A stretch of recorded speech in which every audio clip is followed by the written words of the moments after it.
आने वाले कुछ दिनों में आपको मार्केट में कुछ स्टॉक्स के ऊपर अच्छी हलचल देखने को मिल सकती है। इसके पीछे के रीज़न समझने की कोशिश करें। एक वर्ड को ज़रा आप समझिए, एंकर इन्वेस्टर। अगर आप इस चीज़ को समझते हैं और इसके पीछे के लॉजिक को समझते हैं तो आप इस चीज़ को समझ पा रहे होंगे। जो लोग नहीं समझते, समझाने की कोशिश करते हैं क्विकली शॉर्ट वे में। लेकिन उससे पहले ये समझिए रिसेंट में क्या हुआ। एक महीने की बात करें या फिर 2021 की बात करें, मार्केट में भरपूर मात्रा में हमें आईपीओ आते हुए देखने को मिले हैं। आईपीओ आए हैं तो ऐसे में कुछ आईपीओ जो रिसेंट में लॉन्च हुए थे उस टाइम के उनको मार्केट में आए उतना टाइम हो चुका है जहां से एंकर इन्वेस्टर अब एग्जिट लेने की सोच रहे हैं या फिर इस वीक से वो शुरू हो जाएगा। सबसे पहले क्विकली समझ लेते हैं, एंकर इन्वेस्टर वो इन्वेस्टर होते हैं, इंस्टीट्यूशनल प्लेयर होते हैं या फिर आप जिन्हें कह सकते हो स्मार्ट मनी बिग प्लेयर। इसमें आपके एफआईएस भी आते हैं एंड डीआईएस भी आते हैं। अब समझते हैं ये लोग कब अप्लाई करते हैं किसी भी आईपीओ को। हम और आप जब भी कोई आईपीओ ओपन होता है 3 दिन के लिए ओपन होता है तो उसके बीच में अप्लाई करते हैं। जिन लोगों के पास अथॉरिटी होती है उससे पहले ये अप्लाई कर सकते हैं, एक चीज़। दूसरी बात करें, हमें और आपको ये कंफर्म नहीं रहता कि आईपीओ मिलेगा ही मिलेगा, लेकिन इनको कंफर्म रहता है कि आपको आईपीओ मिलेगा ही मिलेगा। तो ये 2 चीज़ आप अभी तक समझ गए हैं। अगर हम बात करें जो एंकर इन्वेस्टर होते हैं उनको मिनिमम जो इन्वेस्टमेंट करना होता है फिर इस कैटेगरी के लिए वो है मिनिमम 10 CR के आसपास। इसलिए इतनी बड़ी रकम जब ये इन्वेस्ट करते हैं तो इनको थोड़ा पहले भी अप्लाई कर सकते हैं और फिक्स गारंटी भी दी जाती है कि आप कंफर्म रहता है कि आपको अलॉटमेंट मिलेगा। ऐसा क्यों? सो दैट किसी भी अगर हम बात करें कंपनी का आईपीओ आ रहा है, एक तो कॉन्फिडेंस आ जाता है बाकी इन्वेस्टर को, रिटेल इन्वेस्टर को या फिर छोटा बड़ा किसी और को भी।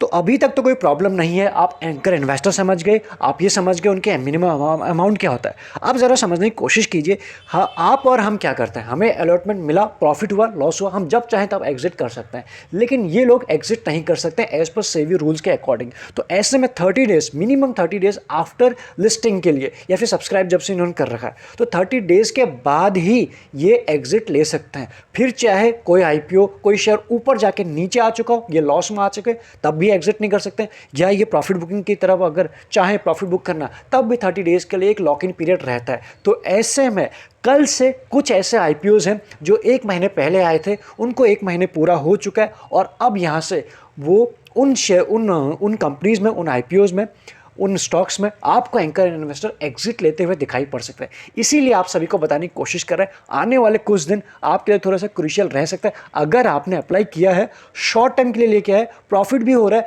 लेकिन यहाँ से आप इस चीज़ को नहीं जानते और आपको कल से मार्केट में इन शेयरों में करेक्शन देखने को मिले और आप रीज़न फाइंड आउट करने की कोशिश करें, तो सबसे बड़ा रीज़न यही रहेगा और इकलौता यही रहेगा। तो ऐसे में आप क्या हो सकता है, ऑलरेडी एफआईज पैसा निकाल रहे हैं डेली बेसिस पे, आज भी निकाला हुआ है, और ऐसे में अगर यहाँ से भी प्रॉफिट बुकिंग अगर उन्होंने शुरू कर दी तो इन शेयरों की अच्छी पिटाई होते हुए आपको दिखाई पड़ सकती है। इसलिए अलर्ट है आप सभी के लिए।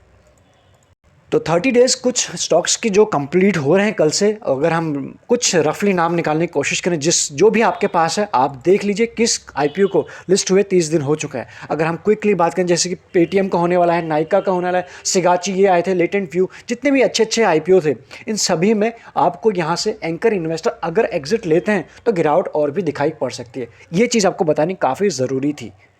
इससे पहले मार्केट गिरे और मार्केट में शेयर टूटे और आप रीजन फाइंड आउट करें, अलर्ट रहना जरूरी है। नेक्स्ट बढ़ते हैं। एंकर इन्वेस्टर की परिभाषा आप समझ गए, आगे क्या करना है ये भी आप समझ गए। मार्केट को समझने की कोशिश करते हैं। सेंसेक्स की बात करें 1.56% पॉजिटिव में, निफ्टी की बात करें 1.56 पॉजिटिव में। जब ये दोनों कल गिरे थे तो एक से एक जैसे गिरे थे। और बात करें बैंक निफ्टी की, सबसे ज़्यादा जिसकी पिटाई हो रही थी महीनों से, सबसे ज़्यादा वो बड़ा एक पल के लिए 3% के आसपास ये पॉजिटिव में रहा। मिड कैप की बात करें, कंपेयर करें सभी से कम भागा है। अब क्या हुआ, किस तरह का मार्केट आजकल वोलेटाइल बना हुआ, आप इसको समझ पा रहे होंगे। कल बिल्कुल डे लो के आसपास, वहाँ से एटलीस्ट फर्स्ट हाफ तो नीचे जाना चाहिए था, उसके बाद ही ऊपर आना चाहिए था। गैप के साथ खुले और जो शॉर्ट कवरिंग आई उसके बाद आप देख सकते हो बिल्कुल पीछे मुड़ के मार्केट ने देखा नहीं है। और जिस वक्त ये वीडियो बना रहे हैं आप यहाँ देख सकते हो ग्लोबल मार्केट, मेन रीज़न यही रहा कि ग्लोबल मार्केट से आज के दिन थोड़ा सा सपोर्ट मिला है। तो डेक्स की बात करें, फुटसे कैक, सभी जगह आपको 2% के आसपास की तेज़ी दिखाई पड़ रही है। और एज ऑफ नाउ भी जो आज का जो निफ्टी का हाई था 17,250 के आसपास, उसी के आसपास ट्रेड करता हुआ नजर आ रहा है। कल की अगर हम बात करें, कल रहे एक मेजर इवेंट जो रहेगी आरबीआई की मॉनेटरी पॉलिसी, उसके ऊपर आपको नज़र रहनी चाहिए। 10 बजे के आसपास से शुरू हो जाएगी, तो ऐसे में उस वक्त आपको कुछ हलचल भी दिखाई पड़ सकता है। एक चीज़ तो ये रही।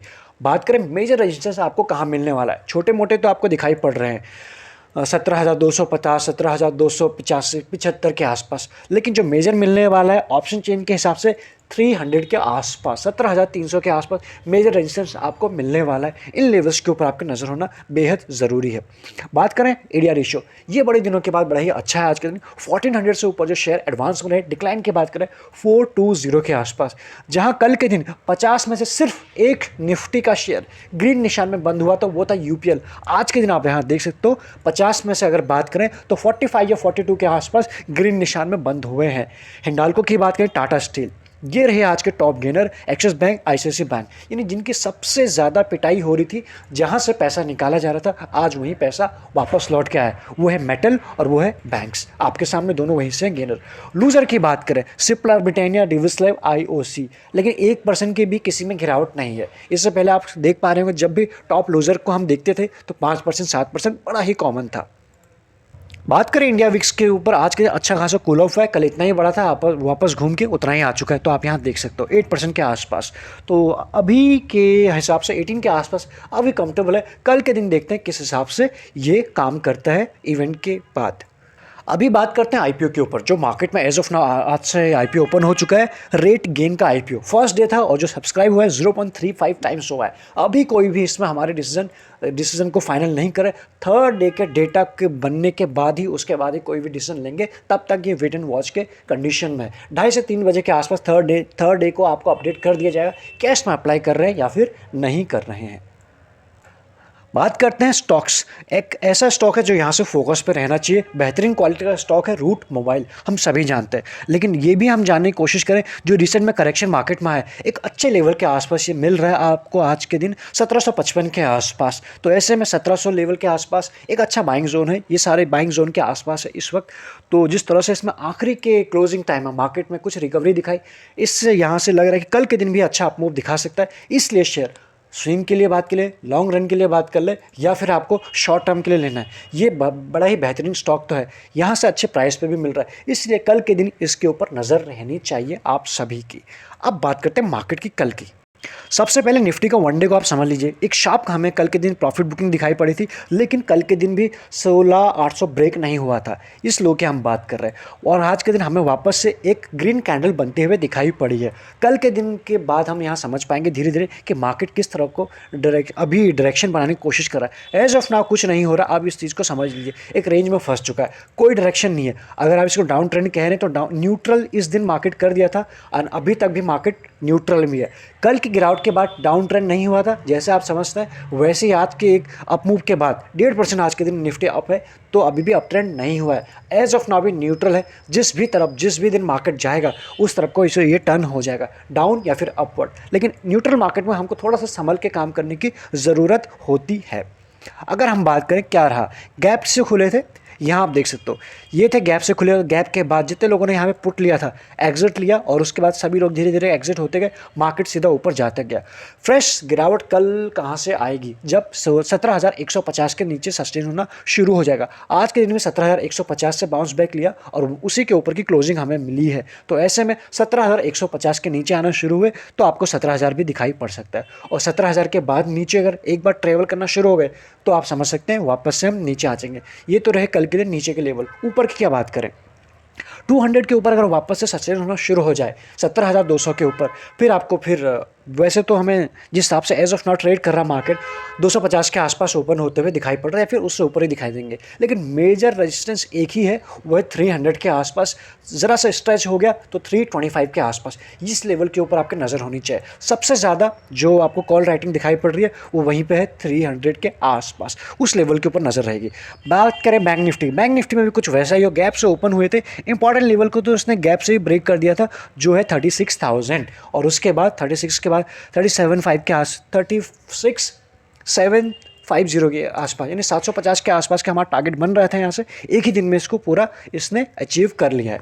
यहाँ क्या चल रहा है वनडे में, कुछ वैसा ही चल रहा है। यहाँ पे जिगजैग मोमेंटम चल रहा है।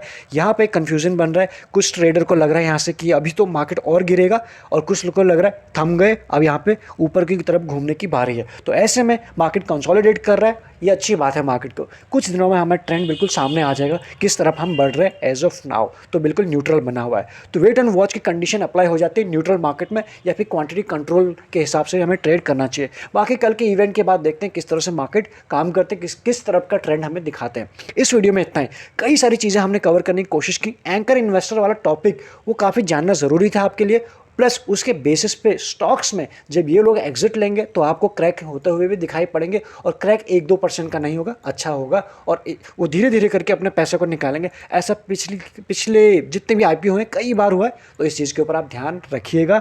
बाकी हम मिलेंगे आगे की इनका इसके बेसिस पे कितने स्टॉक टूट रहे हैं, अगर आपके पास कोई है तो उसी हिसाब से काम कीजिएगा। इस वीडियो में इतना ही। Thank you so much.